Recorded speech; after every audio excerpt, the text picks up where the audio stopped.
मैं मैं राजेंद्र कुमार सिंह, सह आचार्य, राजकीय महाविद्यालय कोटपुतली। आज हम सेकंड ईयर के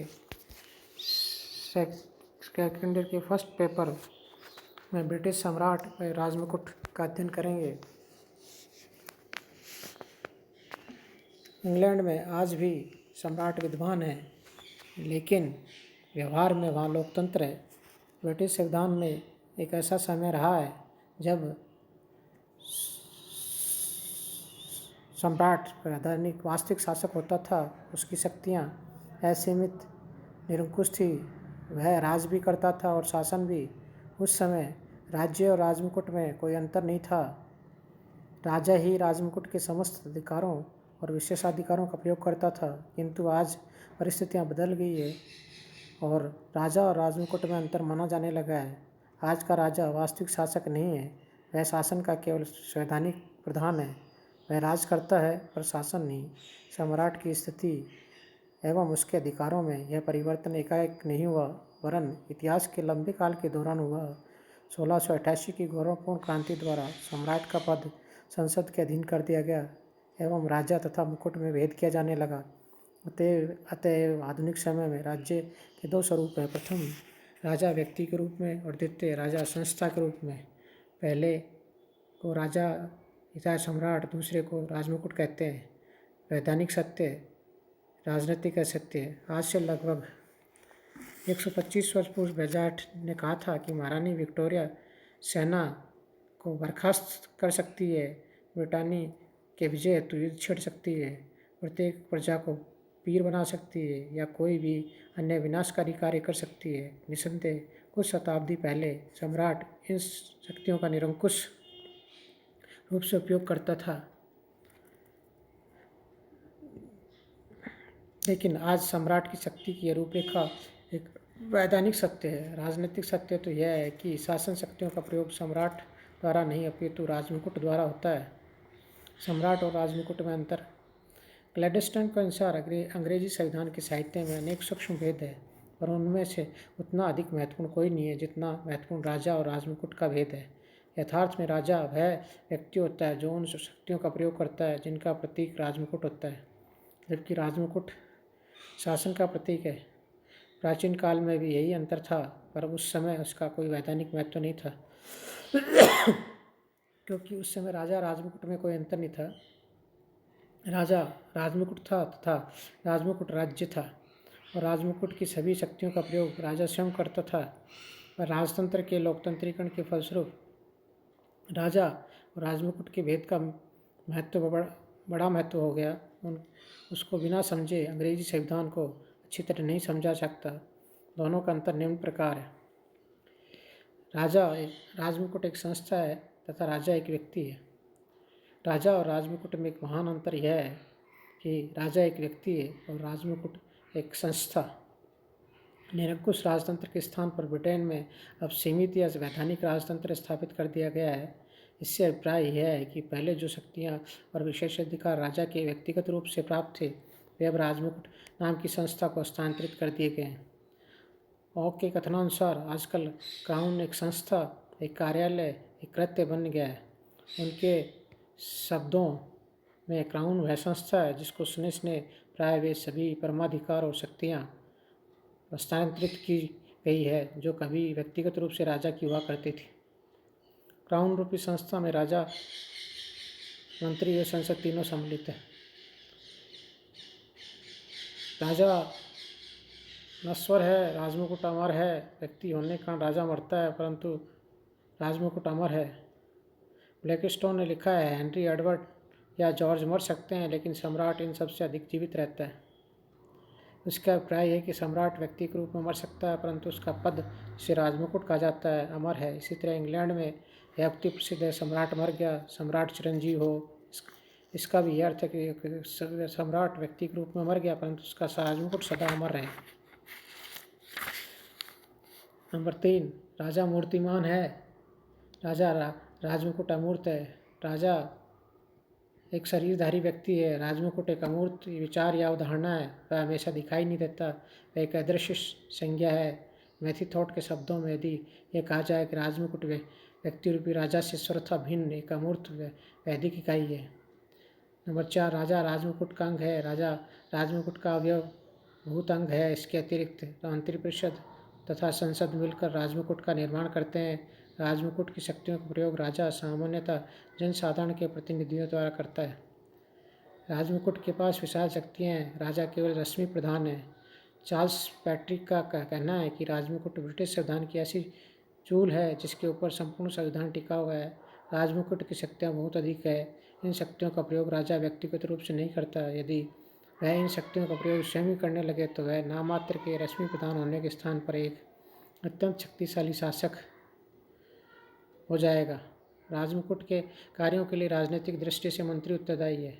राजा राजमुकुट की शक्तियों का प्रयोग अपने मंत्रियों के परामर्श से करता है। इसका परिणाम यह होता है कि चाहे तो राजमुकुट की शक्तियों का प्रयोग राजा मंत्रियों के परामर्श पर करे अथवा मंत्री इन शक्तियों का प्रयोग राजा की ओर से करे, राजा इनके लिए उत्तरदायी नहीं होता। सम्राट व्यक्ति के राजमुकुट सामूहिक है। सम्राट का रूप व्यक्तिक है, राजमुकुट का रूप सामूहिक। राजमुकुट की शक्तियों का प्रयोग एक व्यक्ति द्वारा न होकर अनेक व्यक्तियों द्वारा होता है। अतः राजमुकुट का रूप सामूहिक है तथा शक्ति का प्रयोग करने वाले समूह में राजा, संसद, मंत्रिमंडल, लोक सेवा के सदस्य सम्मिलित है। वेडर फिलिप्स ने लिखा है कि राजमुकुट शब्द से शासन की संपूर्ण शक्ति के योग का बोध होता है अर्थात वह कार्यपालिका का पर्यायवाची है। राजमुकुट की कुछ शक्तियों के प्रयोग में राजा से व्यक्तिगत विवेक से काम लेने के लिए कहा जा सकता है। राजमुकुट से अभिप्राय। राजमुकुट राजसत्ता का प्रतीक है जिसे राजा राजपद पर आरूढ़ होते समय अपने मस्तक पर धारण करता है। आजकल राजमुकुट ने वैधानिक महत्व ग्रहण कर लिया है। ऑगजिंग के अनुसार राजमुकुट राज्य की सर्वोच्च कार्यपालिका शक्ति है तथा इसमें सर्वोच्च सत्तावान संसद और मंत्रीगण सम्मिलित है। नेविल कर्क के मतानुसार वैधानिक रूप से आज भी राजा के पास ये शक्तियाँ हैं जो किसी काल में थी, उसके नाम से ही उसका पालन होता है। वास्तव में वह यह है कि राजा की शक्तियाँ व्यक्ति से मिलकर अब उसके कार्यालय में आ गई है, जिसे क्राउन कहा जाता है। हरमन फाइनर के अनुसार क्राउन राजनीतिक शक्तियों के असली केंद्रों के ऊपर एक अलंकृत उपाधि है। प्रोफेसर मुनरो ने क्राउन को एक कृत्रिम या विधि व्यक्ति कहा है जो न तो कभी शरीर धारण करता है और न कभी मरता है। संक्षेप में राजमुकुट सर्वोच्च कार्यपालिका तथा शासन में नीति निर्माण करता है। नीति निर्माण की संस्था है जिससे अभिप्राय है कि राजा, मंत्री तथा संसद का सम्मिश्रण है। यह वह संस्था है जिसकी सम्राट की समस्त शक्तियाँ तथा विशेषाधिकार धीरे धीरे हस्तांतरित हो गए। सिडनी लॉ ने क्राउन की एक सुविधाजनक काम चलाऊ कल्पना कहा है। वेड और फिलिप्स के शब्दों में क्राउन शब्द के शासन की शक्तियों के कुल योग का बोध होता है। यह कार्यपालिका पर्यायवाची है। राजमुकुट की शक्तियाँ कार्य। राजमुकुट की शक्तियों के स्रोत। राजमुकुट की शक्तियों के दो स्रोत है, परमाधिकार, नंबर 2 संविधि। परमाधिकार या विशेषाधिकार क्राउन की शक्तियों का प्रमुख स्रोत है। उसके परमाधिकार है। प्रारंभ में राजा निरंकुश शासक होता था। वह अपनी असीमित शक्तियों का प्रयोग स्वेच्छानुसार करता था, परंतु धीरे धीरे संसद ने इनमें बहुत से अधिकारों को अपने हाथ में ले लिया। कुछ अधिकार उपयोग में आने से अपने आप समाप्त हो गए। अब जो बच रहे हैं वे ही क्राउन के विशेषाधिकार है। डायसी के अनुसार विशेषाधिकार विवेक या निरंकुश शक्ति के वे अवशेष अधिकार है जो किसी समय क्राउन के पास वैधानिक रूप में बचे रहते हैं। ऑग और जिंक के शब्दों में विशेषाधिकार वे अधिकार है जो किसी के द्वारा प्रदान नहीं किए जाते अपितु चिरभोगाधिकार द्वारा प्राप्त होते हैं, प्रथाओं तथा न्यायिक निर्णयों द्वारा पुष्टिकृत किए जाते हैं। उस समय भी विद्यमान रहते हैं जब संसद इतनी शक्ति प्राप्त कर लेती है कि वह उन्हें अपनी इच्छानुसार समाप्त और संशोधित कर सकता है। क्राउन के प्रमुख विशेषाधिकारों को उदाहरण इस प्रकार है। संसद को आमंत्रित स्थगित करना, नंबर 2 मंत्री और न्यायाधीशों की नियुक्ति करना, नए पेयर बनाना, युद्ध की घोषणा करना तथा संधि करना, अपराधियों को क्षमा प्रदान करना, निगमों को स्थापित करना। नंबर 2 संविधि। सम्राट की शक्तियों का दूसरा स्रोत वे कानून हैं जिनके द्वारा समय समय पर संसद ने राजमुकुट की शक्तियों की परिभाषा की है, उनमें कटौती की है अथवा उन्हें सीमित या व्यापक बनाया है। इस स्रोत से कानून को मिली कुछ शक्तियाँ इस प्रकार है। विभिन्न शासकीय विभागों के संचालन से संबंधित अधिकार, स्थानीय अधिकारियों पर नियंत्रण रखने का अधिकार आदि प्रत्यायोजित विधि निर्माण के फलस्वरूप इस स्रोत की महत्ता और भी बढ़ गई है। राजमुकुट की शक्तियाँ। राजमुकुट की वर्तमान शक्तियों के 4 भागों में बांटा जा सकता है। नंबर 1 कार्यकारिणी संबंधी शक्तियाँ, नंबर 2 विधायी संबंधी शक्तियाँ, नंबर 3 न्यायिक शक्तियाँ, नंबर 4 धार्मिक शक्तियाँ। राजमुकुट की कार्यकारिणी शक्ति। क्राउन इंग्लैंड की सर्वोच्च कार्यपालिका है। वह राज्याध्यक्ष है। देश का समस्त शासन उसी के नाम पर चलाया जाता है। उसकी कार्यपालिका संबंधी अधिकार निम्नलिखित है। वह समस्त राष्ट्रीय विधियों का पालन करवाता है। वह प्रधानमंत्री की नियुक्ति करता है। वह उसकी सलाह से अन्य मंत्रियों की नियुक्ति करता है। वह अन्य प्रशासकीय अधिकारियों तथा न्यायाधीशों की नियुक्ति करता है। वह न्यायाधीशों को छोड़ अन्य अधिकारियों को अपने पद से हटा सकता है। वह सेना का प्रधान माना जाता है। वह जल थल नभ सेना के अधिकारियों की नियुक्ति करता है। वह शासन पर नियंत्रण रखता है। देश का समस्त शासन उसी के नाम पर संचालित किया जाता है। इंग्लैंड से विदेशों से संबंधों का संचालन भी उसी के नाम से किया जाता है। अन्य देशों में ब्रिटेन के राजदूत, वाणिज्य दूत आदि की नियुक्त करता है।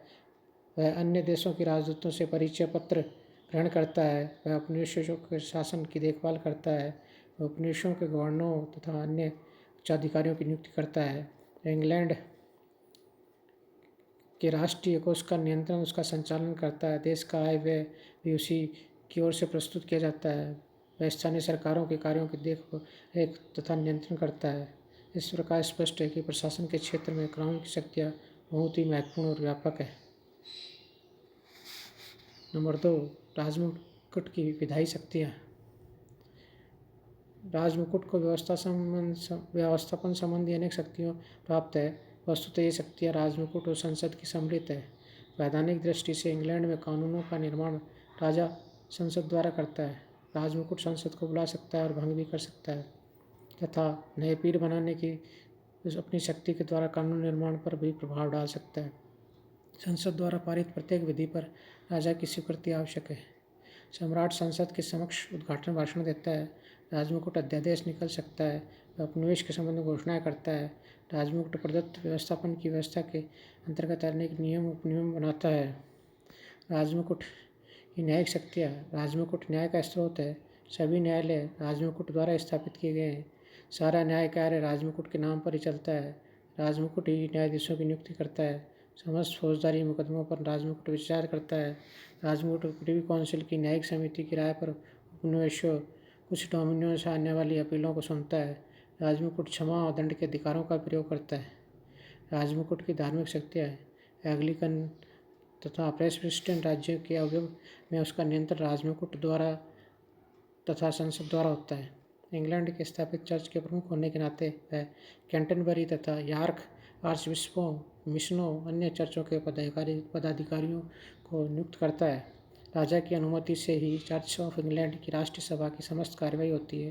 सम्राट चर्च के अंतर्गत अनुशासन संबंधी विषयों का सर्वोच्च अधिकारी। धार्मिक अदालतों के निर्णयों के विरुद्ध अपील भी राजमुकुट की प्रिवी काउंसिल के सम्मुख आती है। उपाधियाँ संबंधी शक्तियाँ। क्राउन के सम्मान का स्रोत माना जाता है। वह सार्वजनिक सम्मान उपाधियाँ प्रदान करता है। ये उपाधियाँ वर्ष में 2 बार विशेष सेवा के लिए प्रदान की जाती है। उक्त विवरण से स्पष्ट हो जाता है क्राउन की शक्तियाँ कार्य अत्यधिक विस्तृत है। प्राचीन काल में ये समस्त कार्य सम्राट स्वयं करता था, किंतु अब इनको राजमुकुट करता है। आज क्राउन की शक्तियों का प्रयोग मंत्रियों तथा प्रिवी काउंसिल द्वारा किया जाता है।